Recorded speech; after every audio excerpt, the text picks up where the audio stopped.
Halo guys, balik lagi ke YouTube channel kita. Hari ini sesuai janji kita di minggu kemarin, hari ini kita mulai untuk masang blok koplingnya. Kita akan menjelaskan untuk langkah-langkahnya aja. Jadi apa aja prosesnya dari awal seperti apa sampai bisa digunakan untuk koplingnya dan lancar digunakan untuk sehari-hari. Oh ya guys, hari ini membaca pakai HP karena memang prosesnya panjang dan nggak bisa sekali langsung selesai. Yang pertama itu prosesnya dimulai di bagian handle. Bagian handle atas itu dibuka dulu, babat atasnya dibuka sampai semuanya kebuka, dari kiri untuk handle sen, terus tuas untuk di kopling bagian kirinya itu dilepas semua, lampu, dudukan, semua spion itu dilepas.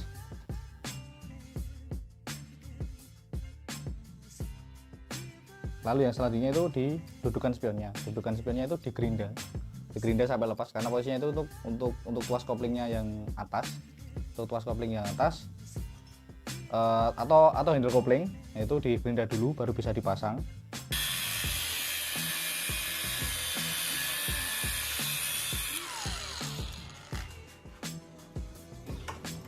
Wah, langsung klik.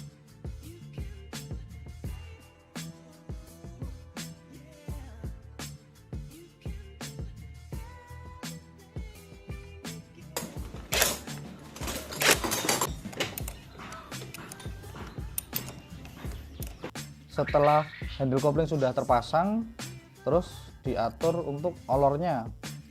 Olornya itu kabel yang kemarin yang masih di plastik itu diatur. Jadi jalurnya biar nggak terlalu berat dan enak seperti itu.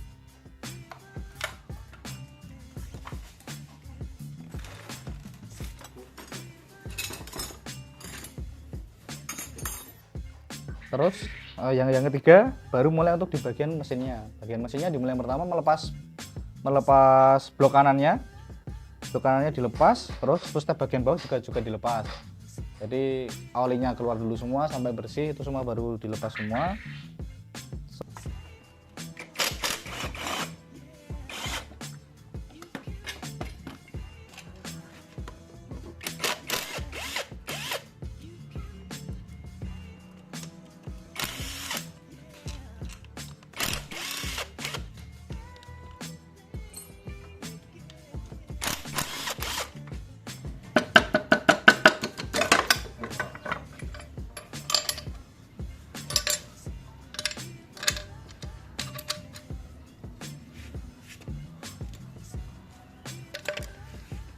Setelahnya itu dicoba pasang blok kanan yang manualnya itu, dicoba dipasang dan ternyata bagian dalamnya itu ada yang nanggrok itu bahasa Indonesianya apa ya teman-teman, kayak mentok gitulah. Jadi ada yang mentok dan harus ada beberapa bagian itu yang dikurangi, karena dari bagian blok koplingnya itu di bagian kampas di kopling gandanya atau di kapas gandanya itu ada yang nanggrok di bak kopling yang baru. Kayak ngereka lagi mau. Tak kamu Mau bro. Mas ngobrol dulu. Gaduk ini ya. Nah, bener. Iya, troublemaker ini loh ya iki. Kesatan. Terus itu dikurangi beberapa milimeter, kalau nggak salah itu 1 milimeter dikurangi. Sama di bagian dalamnya kan itu kan ada bushingnya, ada bushing lakernya. Nah, itu dikurangi juga baru bisa dipasang.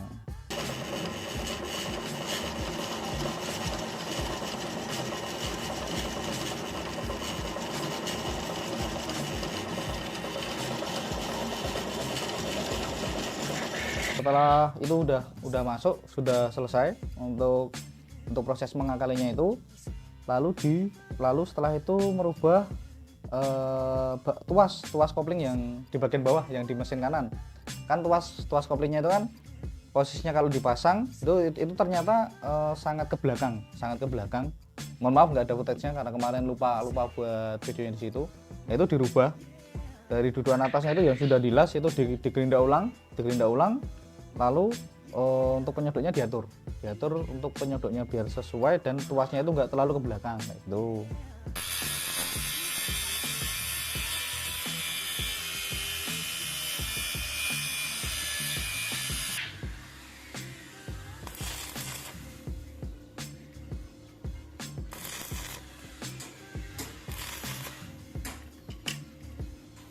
Nah setelah itu kan ternyata penyodok di dalam, jadi kan setelah tuas itu kan prinsip kopling itu kan tuas ditarik ya, tuas handle kopling ditarik, nah tuas yang bawah itu kan bergerak. Nah itu kan di dalamnya itu kan ada yang nyodok di koplingnya, penyodoknya itu kecil.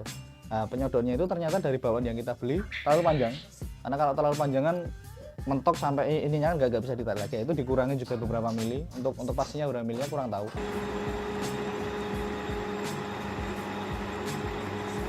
Setelah itu dikurangi dan dicoba sudah lancar semua, handle-nya dipakai enak, terus tuasnya juga nggak terlalu ke belakang. Nah itu ya baru proses pengelasan di kampas gandanya. Untuk pengelasan di kampas gandanya ada beberapa yang di YouTube itu kan pada atau teman-teman yang di YouTube merekomendasikan melepas untuk kampas gandanya, jadi cuma baknya kampas ganda sama tutupnya aja. Tapi dari bengkel kita itu malah lebih bagusnya dipasang. Karena apa? Karena kan bebannya itu jadi beban seperti di balancer. Karena kalau itu nggak dipasang, biasanya nanti beban mesinnya terlalu ringan dan baliknya lama, seperti itu.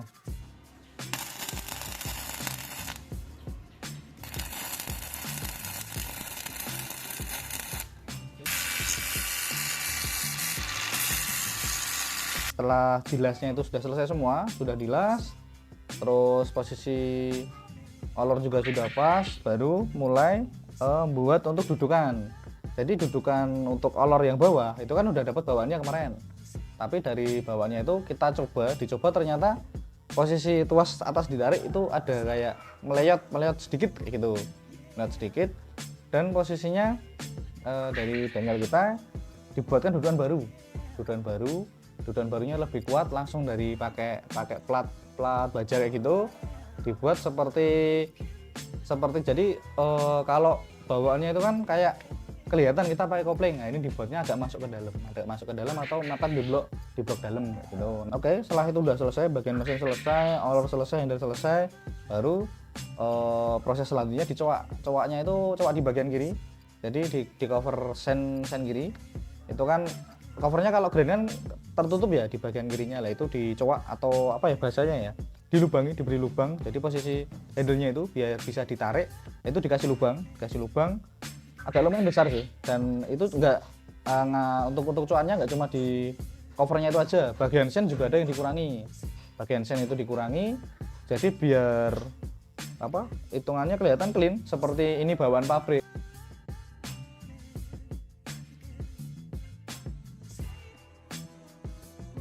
Nah, setelah itu kan udah dicowak ya bagian kiri, terus ternyata di bagian bawah kan untuk Astrea itu kan bagian kanannya itu kan ada yang udah tutup aki cover kanan di bagian tengah.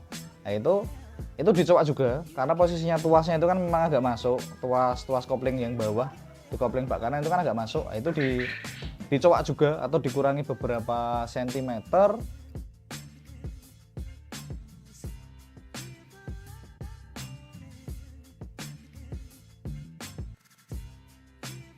Terus setelah itu semua sudah selesai dipasang, dan alhamdulillah posisi kita coba normal dan sangat responsif, enak sekali.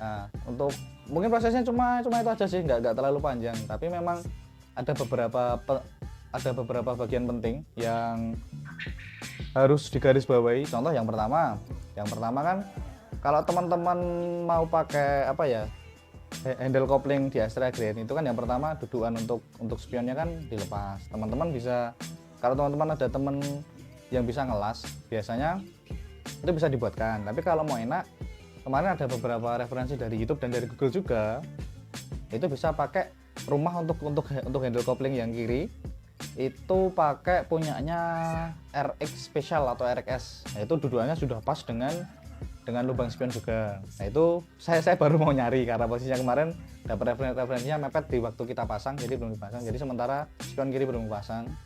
Terus yang kedua, untuk ngatur olornya kalau teman-teman lewat bagian depan itu biasanya nanti agak ketarik. Tadi kalau posisi teman-teman sudah masang dan dibelokkan ke arah kiri itu agak ketarik sedikit. Jadi lewatnya bagian tengah aja, bagian tengah dalam gitu. Terus untuk bagian dalam mesin walaupun sudah terpasang, dicek dulu ada yang nanggrok atau mentok enggak, karena posisinya itu sangat sedikit sekali. Kalau teman-teman nggak mau repot pasti waton dipasang aja, atau wah pasang nggak apa-apa, tapi untuk amannya tetap diatur dulu baiknya seperti apa, jadi biar mesin jalan itu nggak ada beban sama sekali gitu. Terus setelah itu dudukan olor bawah, kalau teman-teman mau pakai bawahnya yang teman-teman beli nggak apa-apa, cuma kan untuk amannya takutnya nanti ada lepas atau apa, mending dibuatkan baru atau enggak ditambahi penyangga untuk di bagian blok mesinnya. Oke, mungkin itu aja. Ditunggu besok kita ini di minggu depan yang kita pesen, kita kan ada satu project lagi. Jadi untuk bawaan ini kan giginya kan masih 1 2 3 4-nya masih maju. Nah, untuk ini kita sudah dapat botolan transmisi dan gigi rasionya punyanya Supra Double X atau Supra V. Nah, itu sudah dapat, dan kemungkinan di minggu ini video up-nya kan di hari Senin. Minggu ini datang, kita unboxing dulu, setelah itu baru kita jadwalkan nanti proses pemasangannya. Dan kemungkinan nanti langkah-langkahnya akan kita buat, tapi memang agak sedikit panjang harusnya karena memang kita harus ngelepas mesin, terus harus nyoba dulu aman atau enggaknya. Ditunggu aja. Dan kemungkinan ini satu-satunya. Saya sudah cari semua di YouTube, itu nggak ada yang ngasih tutorial pasang gigi rasio dan botolan transmisi punyanya Supra X atau Supra V di C series. Nah, ini semoga aja besok bisa dipasang dan PNP, dan itu bisa jadi referensi teman-teman kalau mau pasang seperti itu. Oke, itu aja. Terima kasih. Wassalamualaikum warahmatullahi wabarakatuh. Wah, ketakutan. Bajingan. Apik blooper iki kok. Ini mau Rasa di video kan, nancep di video.